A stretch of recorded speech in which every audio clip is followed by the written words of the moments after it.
Çok hızlı çal bakalım. Nasıl çalıyorsun?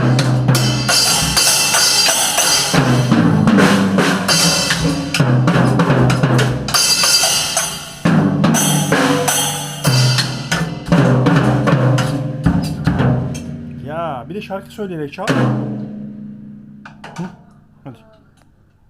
Çalabilecek misin?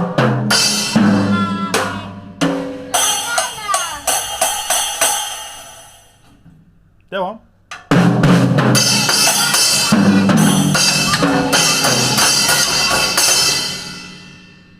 Şarkı söyleyerek çal oğlum. Çok güzel söylüyorsun şarkıyı da. Hı? Ali Baba'yı söyle istersen bir. Ali Baba'nın çiftliğini söyle. Nasıldı? Doğrusu nasıldı? Söyle.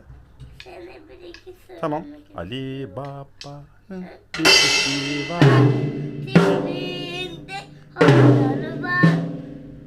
Ürü ürü diye bağırır. Çiftliğinde Ali Baba'nın. Evet, devam.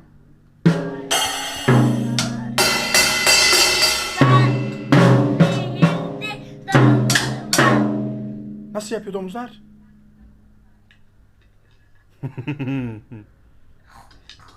diye bağırır. Çiftliğinde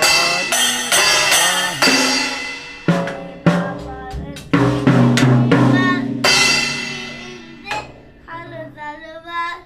Neyleri var? Horozları mı? Yürü. Nasıl bağırıyormuş?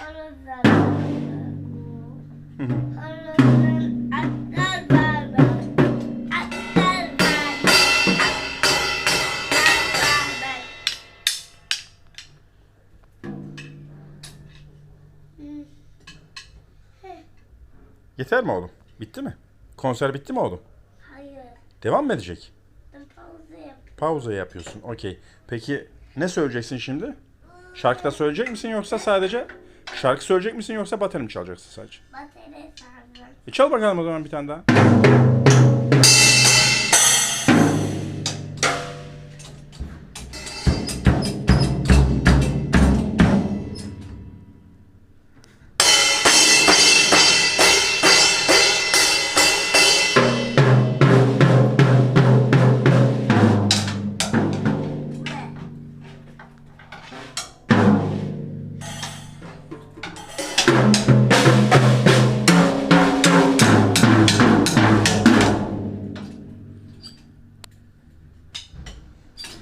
Yoruldun mu?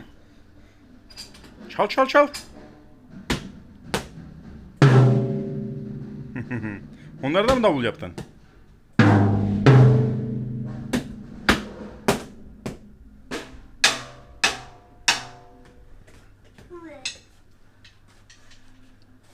Nereye koydun bunu? Nereye mi koyacaksın? Götüreceğiz oğlum. Bir yere vereceğiz.